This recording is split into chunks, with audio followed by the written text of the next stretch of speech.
কিছু ছিল, কিন্তু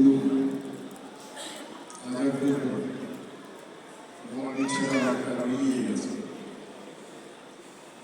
অনুষ্ঠানের জন্য আমি আন্তরিকভাবে ধন্যবাদ জানাচ্ছি পরিচালক সমিতিকে এবং স্বপ্নধারাকে। আমরা আগে কথাবার্তা বলে গেছি, আমার বলবো সেটা হচ্ছে যেটা যেন হঠাৎ করে মৃত্যু না হয়। আর একটা কথা না বললেই নয়, সেটা হলো যে বলতে চাচ্ছি, সেটা হচ্ছে যে আমরা বাংলাদেশ স্বাধীন করেছি জাতীয় জনগণ, কিন্তু আজকে প্রজন্ম জানে না যে বাংলাদেশে বাংলা ছায়াছবি রিলিজ হয়েছে বাংলাদেশ তৈরি হওয়ার আগে। সেটা তৈরি করেছিলেন আব্দুল জব্বার, জনাব আব্দুল জব্বার নাম ছিলেন, তৈরি করেছিলেন। হ্যাঁ, সেখানে যেটা এপিসি তৈরি করা হয়েছিল সেটা জাতীয় জনক বঙ্গবন্ধু শেখ মুজিবুর রহমানের প্রাদেশিক পরিষদ পাশ করিয়ে নেওয়া হয়েছিল, কিন্তু ছবিটা তৈরি করা হয়েছিল যখন, সেটা কিন্তু বাংলাদেশ তৈরি হওয়ার অনেক আগে। বাংলাদেশ তৈরি হয়েছে 1972-তে, আর তার এই ছবিটা তৈরি রিলিজ হয়েছিল 1956। তো সে কারণের জন্যই আমি শ্রদ্ধা করে প্রথমেই তাকে স্মরণ করছি যে জনাব জব্বার খান, এবং তার পরবর্তী পর্বে আজকে যে অনুষ্ঠানে আমরা এসে আজকে পুরস্কার নিয়ে যাচ্ছি, এই সময় আমার যারা আছেন তারা সকলেই বলবে যে তারা প্রায় 50-60 বছর ধরে এখানে কাজ করেছি। আমি 54 বছর কাজ করেছি। তো সেখানে আব্দুল জব্বার খানের পরবর্তী পর্যায়ের অনেকের নামই কিন্তু আমাদের নতুন প্রজন্মরা জানে না, যাদের হাত ধরে বাংলাদেশ চলচ্চিত্র আজকে এসে পৌঁছেছে।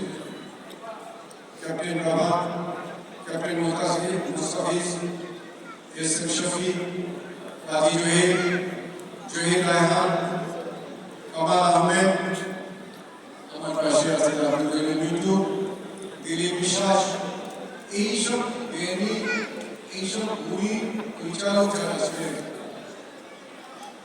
তাদের নাম কিন্তু আমাদের নতুন প্রজন্মরা অনেকেই জানে না। আমি আজকের এই অনুষ্ঠানের মাধ্যমে আমি যাদের নাম উচ্চারণ করি, এমনি অনেকজনের গুণী ব্যক্তিদের নাম, যেমন একজন এই তাদেরকে আজকে আমরা সকলে শ্রদ্ধাভরে স্মরণ করে নিই যে হ্যাঁ, তাদের পদচারণার ধরে আমরা এগিয়ে গেছি। সেখানে এসে বাংলাদেশ চলচ্চিত্র একটা জায়গায় এসে প্রচন্ড রকম বুঝেছে। আজকে চলচ্চিত্র সম্পর্কে আলাপ করার জন্য আজকে নেই, শুধু আমার পাশে ওনার সঙ্গে অনেকেই অনেক সুন্দর মন্তব্য করেছে, এবং আমিও কথা বলার চেষ্টা করেছি। আমি ওনার নজরে শুধু একটা কথা বলতে চাই, আমি ব্যক্তিগতভাবে কোনো কথা বলতে চাই না, নজরে আনতে চাই। সেটি হচ্ছে যে একটি পদক সবাই বলেছেন যে তার মানুষকে উৎসাহ দেয়, উদ্দীপনা দেয়, অত্যন্ত সত্যি। কিন্তু যদি সেটা প্রাইস ভ্যালু না হয় তাহলে তার মূল্য থাকে না।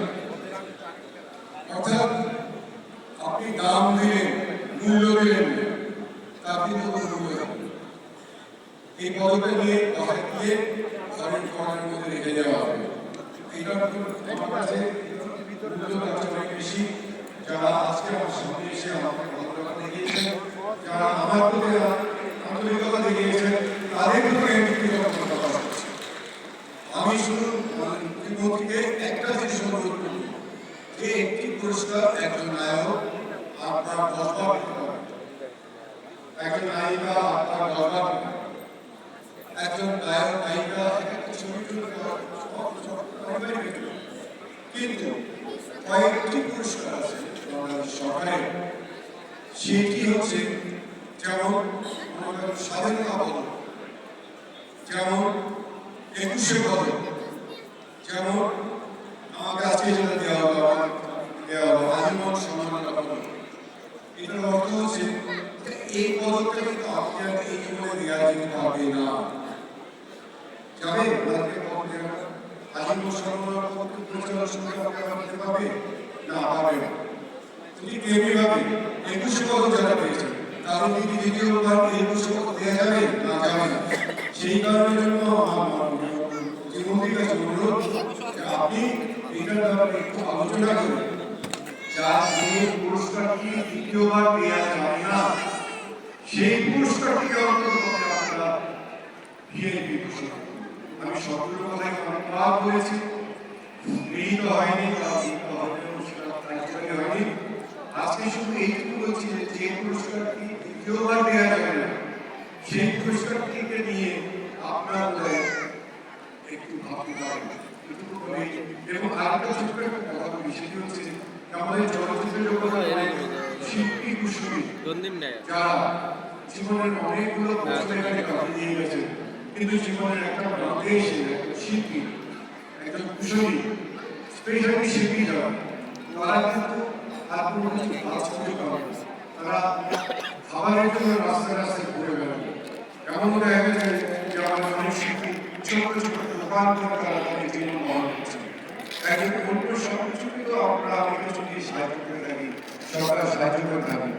এই শিল্পীদের জন্য, এই কুশলীদের জন্য যারা 60 বছর একজন শিল্পী তো একজন হিরো যদি হয়ে যায়, তার 20 বছর পরে সে যখন হিরোগিরি থাকে না, তখন সে রাস্তায় গেলে একটা রেস্টুরেন্টেও বসতে পারে না, দিতেও পারে না, একটা চাইলেও কারো দিতে পারে না, কারণ মানুষ কি বলবে। সেই কারণের জন্য সে সেখানে যেতে পারে না। সেই জায়গা থেকে বিবেচনা করে এই শিল্পীরা যারা সত্যিকার ভাবে অবহেলিত মানুষের জীবনযাপন করে, তাদের জন্য সরকারের তরফ থেকে সমিতিগুলোর সাথে আলাপ আলোচনা করে তাদের রিকমেন্ডেশন নিয়ে তাদেরকে যদি একটা পেনশনের ব্যবস্থা করা হয়, তাহলে সেটা আমার মনে হয় এই চলচ্চিত্র জগতের জন্য একটা মহৎ লাভ হলে হবে। আমি এই আশাটুকু করি